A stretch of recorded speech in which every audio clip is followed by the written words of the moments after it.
I have not done this in a while. Wow. All right. So, what's up, y'all? It's your girl B Octavia, and I am back with a video. Now, I didn't give y'all no updates once, like after I got out of the hospital, because I was still trying to process everything that happened. And here we are. It's like 1 or 2 days, give or take, that would make it a month since my hospitalization. I had to stay in there for 4 days. They told me not to count 4 days, count by when I was technically admitted, but that was almost at like 1 o'clock in the morning. So after being there since 11, almost 12 in the afternoon. So I have told y'all that I do have cysts on my ovaries. I'm thinking of the title right now, and I don't want y'all to get scared or anything like that, because I will explain it fully and it will make sense, but it won't make sense at the same time.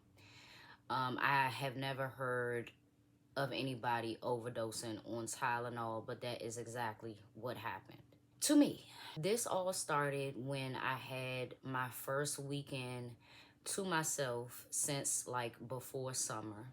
So, I'm just focusing on about to create content, getting my jam on, not really eating that much during that weekend, and a cyst ruptured within me.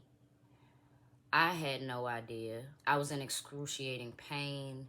I was vomiting until there was nothing left. I tried my best to eat, and it wasn't working. I was feeling very sluggish, very lethargic. And I couldn't do simple things. Like, it just started to get harder for me to wake up and take my daughter to school. And it was maybe, I was struggling with it that entire weekend. And then it was maybe that next Tuesday was when I decided that I did need to go to the hospital. I didn't know how to reverse it. I didn't know how to reverse the feeling. I was getting so much rest at the time because I was very lethargic, dizzy, and things like that. So I decided to call, and mind you, during the entire weekend, even that Monday and like early Tuesday morning, I was popping Tylenols, right? It was excruciating pain, but my pain tolerance is a little bit weird. So I be trying to tell myself that it's not that bad. So I'm popping them bitches. And I didn't know that I was taking that many. Like, I swear to God, I didn't know. And to make matters worse, I was it was a stupid thing for me to do. Um, but when I explained it to a doctor, I felt even more dumb. So hopefully I don't feel dumb here. When I would take one and then I would try to lay up, get some rest, or, something, I would end up throwing up. I'm talking about projectile vomit. So after my system would calm down from throwing up, I would take another Tylenol, because in my mind, I just threw up the Tylenol that I had already took, right? So that was a huge mistake. And I did not know that I overdosed on Tylenol until my blood work was irregular. And the doctor rushed in, and he just had a certain look on his face, and he was like, "What did you take before you got here?" And I'm looking like, I'm matching his gaze. I'm like, Tylenol. I had to find the specific brand of which, and it was a generic situation. It was a generic brand, but same ingredients. I forgot to include this. As a result of me overdosing on Tylenol, I had to be placed in the ICU. Before I even got admitted, they were doing extensive tests.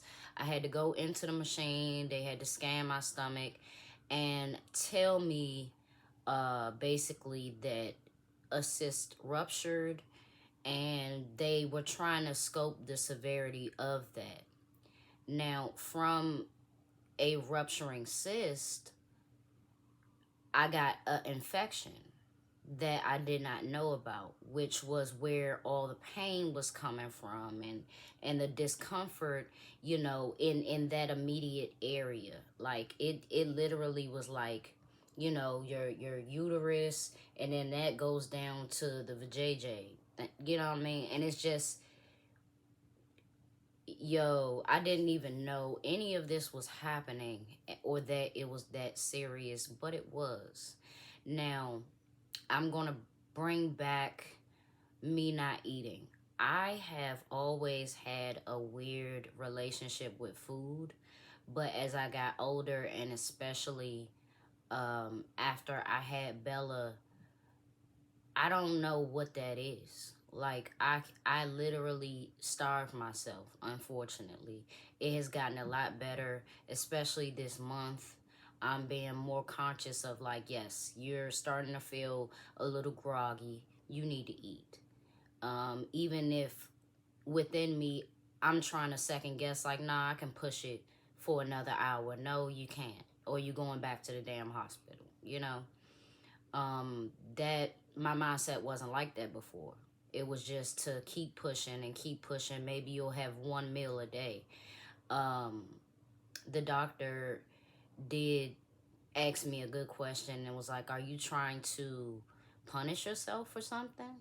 Like, is it psychological in that way? And it could be. It could very well be. But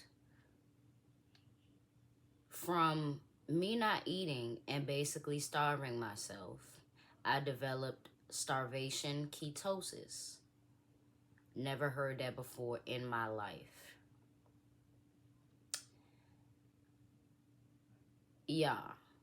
So on top of a ruptured cyst, there was a infection caused by that rupture. And on top of those things, I'm feeling the way I'm feeling because I starved myself, but developing starvation ketosis, that was a mouthful. And I really had to look it up myself, and do some homework on how I can never, like, I don't ever want to go back to that. It was a time when Bella was small that I was extremely skinny. And I thought that because, I am a lot more healthier now on the outside, I would say that, I got to be at least 130 pounds. When they told me that I was 119, and that is only 9 pounds away from my childhood weight, I'm like, what am I doing to myself? What am I doing to myself? I do let stress and, the challenges of motherhood get me in a funk that nobody can dig me out of. It's a dark hole, but I'm starting to think of more positive things than negative, and it's keeping me on a better path. I'm eating more, my skin is starting to clear up. Like, literally, September, I want to say September and October was my worst skin months this year. And it might have been like before that too. Because y'all remember I had a mark right here, eczema. Now I have one here, but it's fading due to the fade cream that I use, thank God. But very dark marks, and not drinking water. Like, I mean, what do you think that your skin is going to look like if you continue to starve yourself? So yeah, I mean, that's pretty much it. I'm feeling a lot better. I'm ready to go back to work. I'm glad that the shutdown is over, and I'm also glad to get back to doing this, doing something that I actually love doing. I love to see such, like, I like to be in a space with such good people like y'all. I know I say it a lot, but y'all are better than a lot of my family members. I'ma just be real. And yeah, so I'm ready to talk about I'm ready to talk about other things and just pushing out content that I truly do believe in. Some topics are can get kind of boring for me now, but we navigating through this thing called life, and it's only gonna get better from here. And I can't wait to take y'all with me. I was that corny? I don't know. What time I got? Okay, ooh, I gotta get on out of here to go get my child. What do you know?